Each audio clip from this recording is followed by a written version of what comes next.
Salut la compagnie, c'est Jules Melon et aujourd'hui dans Impro Ciné Critique, je vais vous parler du deuxième film 2023 que je suis allé voir au cinéma, troisième nouveauté en tout si on compte celle sur Netflix dont j'ai parlé ce matin. Ici il s'agit d'un film français, encore comme Les Tirailleurs mercredi, à savoir Les Survivants, réalisé par Guillaume Renusson, je crois que c'est son premier long métrage, et avec au casting dans les rôles principaux Denis Ménochet qui avait crevé l'écran l'année dernière, mais pas que l'année dernière, hein, mais en tout cas en 2022 avec Asbestas, et à ses côtés Zarami Ebrahimi qui avait aussi beaucoup marqué l'année 2022 avec son rôle très marqué dans Les Nuits de Machad. Je crois que c'est son premier rôle francophone ici, hein. Enfin, j'ai pas vérifié, aussi bien on en a fait d'autres des films francophones. Il y a également dans des seconds rôles Victoire Dubois, Oscar Kopp, l'italien Luca Terracciano et une apparition très brève de Bastien Huguetto.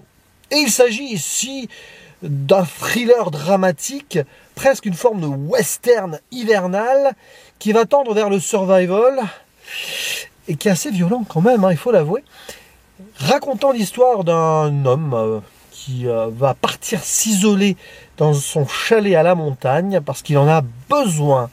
Il souffre, le monsieur, aussi bien physiquement que moralement. Et là-bas, alors qu'il va se ressourcer et faire un peu le ménage aussi dans son passé, il va tomber nez à nez avec une réfugiée afghane qui vient tout simplement chercher un peu de chaleur. Et au lieu de la rejeter, il va quand même l'aider à passer la frontière, parce qu'il est parti en Italie, Samuel, et donc elle cherche à passer la France, c'est la frontière. Et malgré donc le fait qu'il n'a pas envie d'avoir des soucis, il va tenter donc de l'épauler un petit peu, puisqu'il connaît la montagne, elle non. Et les deux vont se faire traquer, tout simplement, par des gens qui veulent se débarrasser des migrants, parce qu'ils sont chez eux. D'ailleurs, un Italien et le Français. Ok. Et donc ça va partir en vrille, tout simplement. Mais en même temps, le film prend son temps et nous fait profiter des magnifiques paysages alpestres. Qu'en ai-je pensé? Eh bien, je vous le dis ici, tout de go, comme ça, hein. C'est mon premier coup de cœur 2023. Bon, après 3 films, hein, on va pas s'emballer. Ce qui est certain, c'est que j'ai pris énormément de plaisir, je dis entre guillemets plaisir, à voir ce film, parce que c'est surtout très tendu et très dur. J'ai eu mes moments d'émotion. Et alors, oui, il faut l'avouer, ce genre de métrage en France, c'est très rare. Je suis même en train de rechercher ici dans ma tête la dernière production française aussi violente que j'ai pu voir, hors film, on va dire, de banlieue, avec des flics, etc. Vous voyez, là où on attend la violence. Mais dans un cadre comme ça aussi naturel de survie, je ne sais pas quel est le dernier film français que j'ai vu en salle ou en rattrapage, hein, plus ancien, qui m'a fait cette sensation-là, parce que c'est très âpre, c'est parfois même d'une violence absolument dure. Quelques scènes comme ça dans un bar-restaurant abandonné, à un moment, j'en dis pas plus. Hein. Oui, il y a vraiment un côté western, hein, c'est assumé d'ailleurs.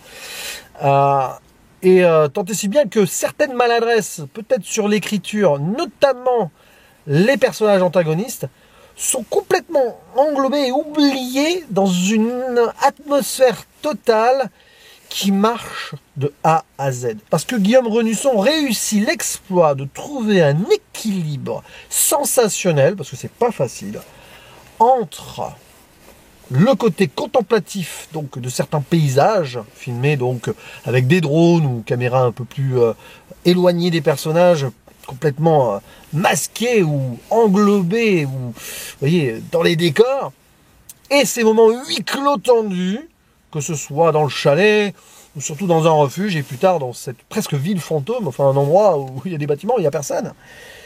Ça marche super bien, c'est découpé de façon justement à passer de la tranquillité potentielle, de la beauté, mais en même temps de la cruauté de cette montagne qui n'épargne rien, notamment de nuit ou quand il fait très froid et qu'il neige. Hein. Et ces moments donc où il y a l'humain qui va souffrir et s'affronter.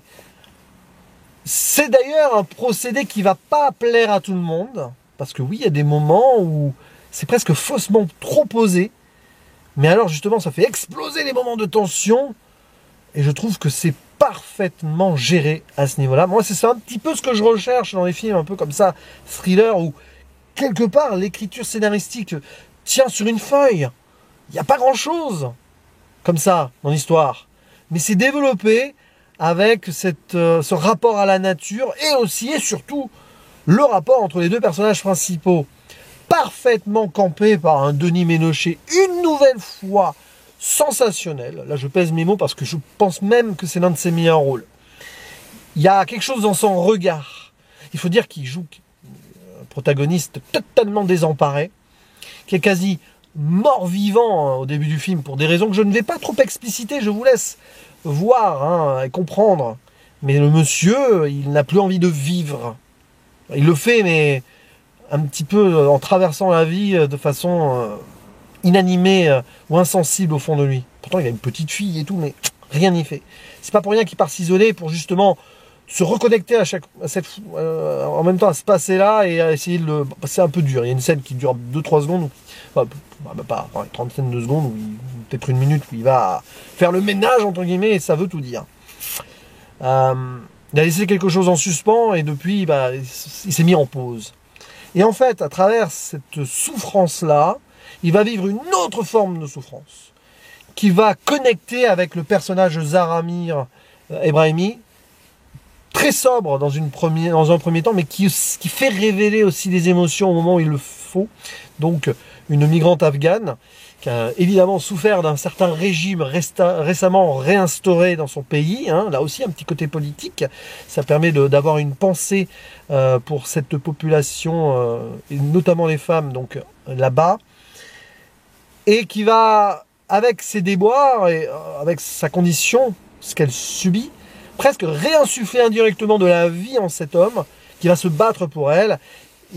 Ça passe par une violence totale, justement, pour faire en sorte de rebooter un petit peu, relancer la machine. C'est presque une résurrection que nous avons ici, d'un homme à travers la souffrance de quelqu'un qui a une vie bien plus morose que la sienne et bien plus dure en soi, même si lui, il a souffert aussi. Et donc, cette confrontation avec ces trois protagonistes qui, on dirait, font ça gratuitement, ça manque de profondeur sur cela. Mais c'est nécessaire, justement, pour créer des antagonistes purs et durs, d'une cruauté sans nom, pour renforcer, justement, le message et l'évolution, et le lien, d'ailleurs, qui s'installe entre nos deux héros, enfin, nos deux personnages principaux, qui ont souffert et qui souffrent, qui ont souffert différemment, et qui souffrent en même temps maintenant, et qui apprennent à se comprendre aussi, au-delà des mots, parce qu'il y a très peu de dialogue, c'est très peu verbeux, c'est assez posé, taiseux, et ça marche.